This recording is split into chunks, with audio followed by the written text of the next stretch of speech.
ओम नमो भगवते वासुदेवाय। ओम कृष्णाय नमः। साथियों, मानव जीवन के लिए हमारे वेदों में अथाह ज्ञान उपलब्ध है, लेकिन इस ज्ञान को समझना और आत्मसात करना एक सामान्य व्यक्ति के लिए संभव नहीं है, क्योंकि वेदों को पूरी तरह से समझने के लिए बहुत अधिक समय चाहिए और इसके लिए शक्ति और ज्ञान की भी आवश्यकता होती है। आज के इस भाग दौड़ भरे जीवन में ऐसा कर पाना हम सभी के लिए अत्यंत कठिन है। इसलिए हमें वेदों का मूल उद्देश्य क्या है उसे समझना जरूरी है। वेदों का मूल उद्देश्य है जगत के आदि कारण भगवान श्री कृष्ण को जानना, न कि भोग विलास में डूबे रहना और अत्यधिक इंद्रिय तृप्ति के लिए स्वर्गलोक की कामना करना। अब यहाँ यह प्रश्न उठना स्वाभाविक है कि वेदों में कर्मकांड भाग में तरह तरह के भोगों, ऐश्वर्यों और स्वर्ग लोक की प्राप्ति हेतु अनेक प्रकार के अनुष्ठानों, यज्ञों आदि का वर्णन क्यों किया गया है। तो इसका एक कुछ साधारण सा उत्तर है कि ये अनुष्ठान, यज्ञ भौतिक प्रवृत्ति के लोगों के लिए हैं जो इन भोगों के प्रति अत्यधिक आसक्त हैं। ऐसे व्यक्ति भी इन भोगों में कब तक डूबे रहेंगे, इसकी भी तो कोई सीमा होगी। और जब ऐसे व्यक्ति इन भोगों से ऊब जाएंगे अर्थात बोर हो जाएंगे, तो उनके कर्मिक विकास के लिए भी वेदों में उपासना कांड है और ज्ञान कांड है, जिससे कि ऐसे व्यक्ति भी अपना कल्याण कर सके। साथियों, अब हम चर्चा करेंगे कि भगवत प्राप्ति हेतु हम जैसे अल्पज्ञानियों के लिए सबसे सहज उपाय क्या है। वह उपाय है भगवान श्री कृष्ण के पवित्र नाम का निरंतर जाप करना और उनके दिव्य चरणों में अपने मन को लगाए रखना। ऐसा करने से हम मन को भी नियंत्रित कर सकेंगे और वह इधर उधर भी फिजूल बातों में नहीं भटकेगा, नहीं फंसेगा। अब इस संबंध में भगवान श्री कृष्ण अर्जुन से क्या कह रहे हैं, सुनिए। भगवत गीता अध्याय 2 श्लोक 46। यावानर्थ उदपाने सर्वतः संप्लुतोदके तावान् सर्वेषु वेदेषु ब्राह्मण्यस्य विजानतः। अर्थात जिस प्रकार छोटे छोटे जलकूपों से किसी व्यक्ति को जो जो कार्य करने होते हैं और उन जलकूपों से वो कार्य जो उसके सिद्ध हो जाते हैं, वास्तव में वे सारे कार्य उस व्यक्ति के एक परिपूर्ण विशाल जलाशय से आसानी से पूरे हो जाते हैं।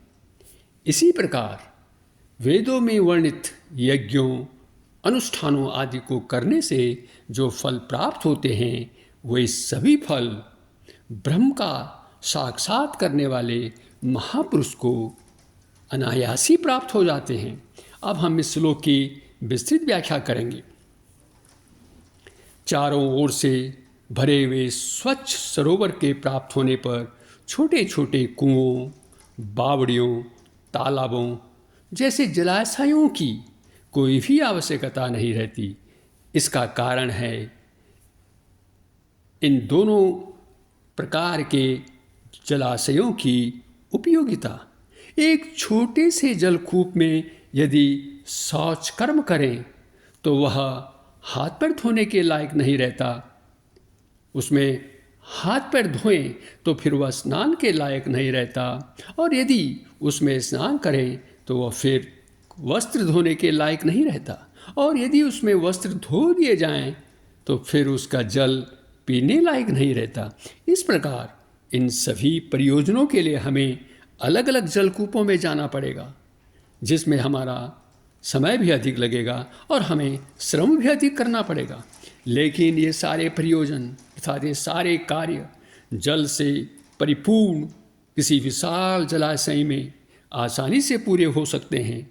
हम इनको उस बड़े जलाशय में इन कार्यों को अच्छी भांति अच्छी तरह से पूरा कर सकते हैं। ठीक उसी प्रकार जिस महापुरुष ने परमात्म तत्व प्राप्त कर लिया है, उसके लिए वेदों में बताए गए अनुष्ठान, यज्ञ, दान, तप, तीर्थ, व्रत आदि जितने भी पुण्य कार्य हैं, उनको करने की कोई आवश्यकता नहीं रह जाती, उनका उसके लिए कोई प्रयोजन नहीं रह जाता, क्योंकि ये पुण्यकारी कार्य उसके लिए छोटे छोटे जलकूपों की तरह हो जाते हैं।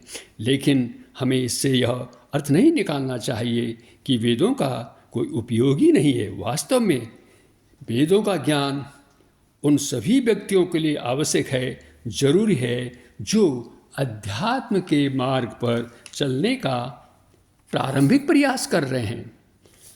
अब साथियों, इस श्लोक में कुछ शब्द जो उपयोग प्रयुक्त किए गए हैं, उनका अर्थ भी हमें ठीक से समझना जरूरी है, उपयोगी रहेगा हमारे लिए। यहाँ 2-3 शब्द ऐसे हैं जिनके बारे में मैं चर्चा करना चाहूँगा। पहला उद्पान।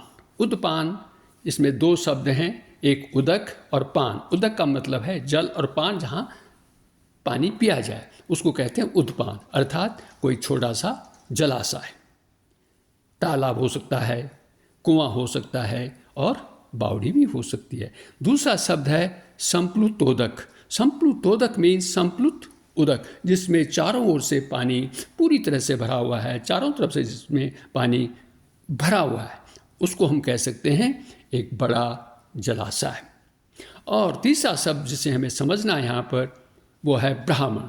तो यहाँ पर जो ब्राह्मण शब्द है वह जाति सूचक नहीं है, बल्कि ब्राह्मण यहाँ पर उसे कहा गया है जिसने परमात्म तत्व को प्राप्त कर लिया है, जो परमात्म तत्व को जानने वाला है, उसे यहाँ पर ब्राह्मण कहा गया है। अंत में यह श्लोक हमें क्या शिक्षा देता है? यह हमें जो शिक्षा दे रहा है कि हमारे जीवन का भी लक्ष्य है उस परमात्म तत्व को जाना, उस भगवत शक्ति को प्राप्त करना, उस परम सत्य को प्राप्त करना। इसके लिए हम जैसे नए साधकों के लिए वेदों का अध्ययन जरूरी है। वीडियो को देखने के लिए आप सभी का बहुत बहुत धन्यवाद। अगले वीडियो में फिर मिलेंगे और जानेंगे कि कर्म का क्या स्वरूप है और अर्जुन को अपना कर्म अनिवार्य रूप से करना ही होगा। कृपया इसे सब्सक्राइब करें और शेयर भी करें। आपका पुनः धन्यवाद।